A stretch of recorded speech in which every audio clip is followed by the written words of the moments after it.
So I think my the first 3 years at college were just sort of spent trying to figure out what I wanted to do. Uh, I mean, not three, but like the first 4 semesters, I had absolutely no idea. I was like, okay, engineering, no, okay, math, no, no, sorry, not even math. Sorry, it was engineering, physics, and then math. And I was like, no, math is way too hard, even though there's none of the tedious stuff. Um, so that entire journey took about what all of my second, or the entirety of my first 2 years, and then half of my third year. And then what the reason why I sort of moved into economics was um, I'd always had this interest in sort of technology, and I was a quizzer, so I ended up reading a lot.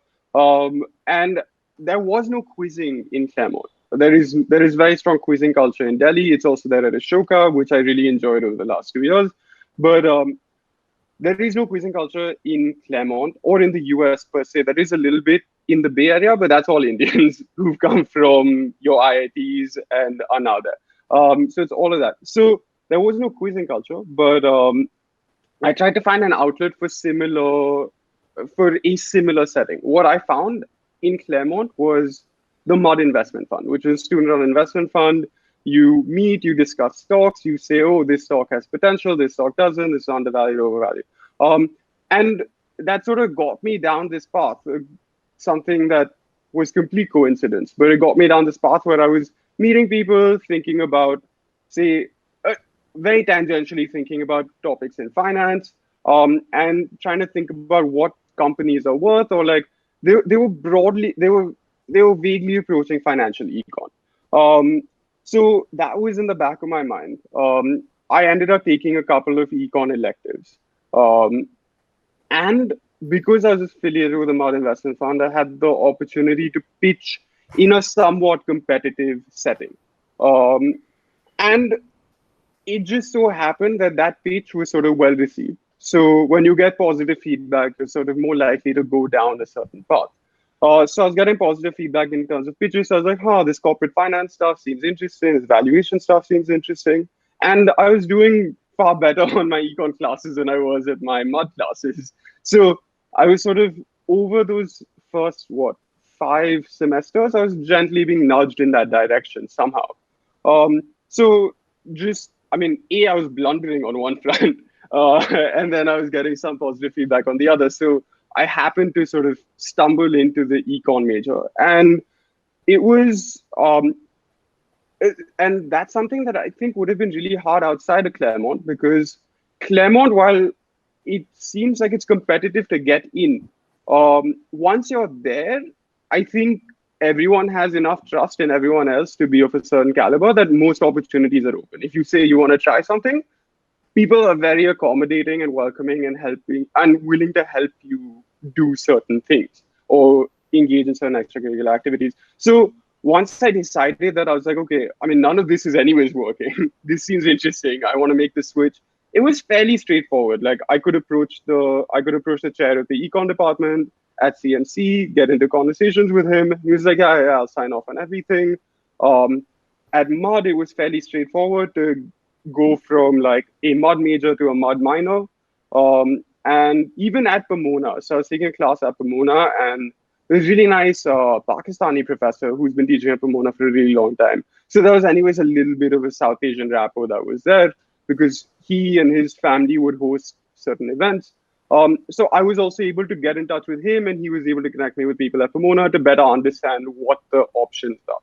So in terms of guidance, I was very lucky. I think I really lucked out on that. Wonderful. Yeah, I think sounds like a place where students are given that freedom to make those choices. So, of course, knowing you, I was always kind of interested to figure out why aren't you this Elon Musk already? Because over the summers I would visit, and your interest in doing internships and startups in the Bay Area. So, was it kind of continuation of your interest in business and in that investment club? And what did you do during the summers? So during the summers,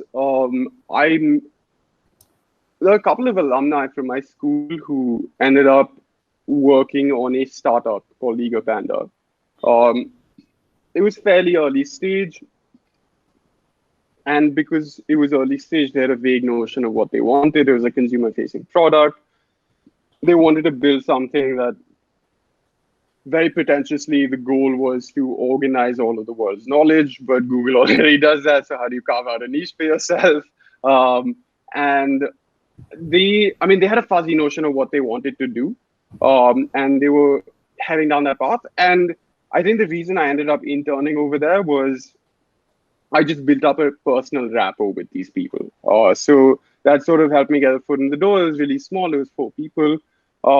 So I anyways had I had and continue to have an interest in sort of consumer technology, and they work in the space. So they were like, yeah, why don't you come down? And that's how like I ended up getting an internship over there. So yeah, that's basically how I Okay, ended up yeah, getting it. super. So, what's it like in the inside? Of course, there's so much money in the Bay Area, and young college graduates with a good degree can get funding. But what's the reality like? Um, so I will say that the reality that, or I won't call it reality, the perspective I got to see of the Bay Area was, I think, fairly unique, fairly sheltered, and not representative at all of how it goes. Because these people, it was, they were, it was very like their real goal was fuzzily defined, to put it to put it mildly. And most of the work I was doing it didn't seem like work. It seemed like just go about your day. Like this is something I'm thinking about. Why don't you also like try and figure out what your thoughts are on this, and let's circle back and discuss these things. So not representative at all. I don't think I'll ever have another like job like that. They didn't pay me, but they took care of my living expenses, which is substantial in the Bay Area. Uh, but yeah, I don't know. I Yeah, don't think you can take this as representative at all. okay, no, that's fair enough. I think it makes sense. So yes, if you were to now look back and say, okay, you've come back to India. Also, you decided to do a few things, like and one of them was to apply to a master's program at Ashoka. Uh, Yeah. what and you've now completed it. It's been 2 years. Tell us a little bit about Ashoka and what you think of the Indian liberal arts college, sort of Hmm. mushrooming of Indian liberal arts colleges. Compare it with the academics, not necessarily just undergrad, but in general, the vibe that you understood. Uh, Hmm. and then what did you really study? What happened? Okay, so I think my primary, we already went through how I took a very non-linear path, and I only had 3 semesters to sort of wrap up my econ degree. So at the end of it, I was still very fascinated by the field, but I felt like I had rushed through those 3 semesters and completing a major in 3 semesters, which people usually take 8 semesters to do, uh, felt fairly rushed. So I wanted more time to immerse myself in the field. That was the primary motivation for going to Ashoka or seeking that option out once I got back. Um, Academically, I think they're doing they're doing a fairly solid job in terms of delivering Western liberal arts style instruction. It's fairly inconsistent as anything at the start could be. So there will be some professors who are really good and know how to sort of replicate that model really well because they themselves are steeped in the pedagogy. There are others have who have been teaching at DU and ISI and DU, ISI, and what is the other place? BSc, Okay, maybe? that's DU. But yeah, Okay. so people teaching at DU and ISI are coming, have been doing this for many, many years. They're coming into a fresh environment. So if they've been doing it for say 30 years, there's obviously a certain degree of inertia and habit that builds up. So they're not they're not translating that experience entirely. But that being said, I think most people do a fairly good job. The master's program I found it pretty good on some fronts. In some cases, it seemed like the introductory classes seemed a little bit like micro macro too, and you build up on that a little bit, but there was that.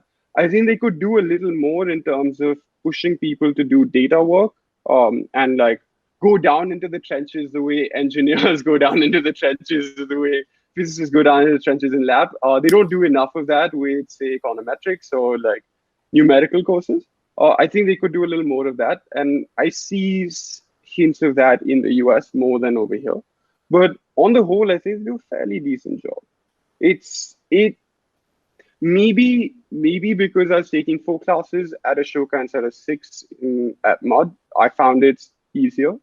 But it seemed like the difficulty levels in terms of my upper level econ classes in Claremont sort of matched roughly the difficulty level of econ classes here.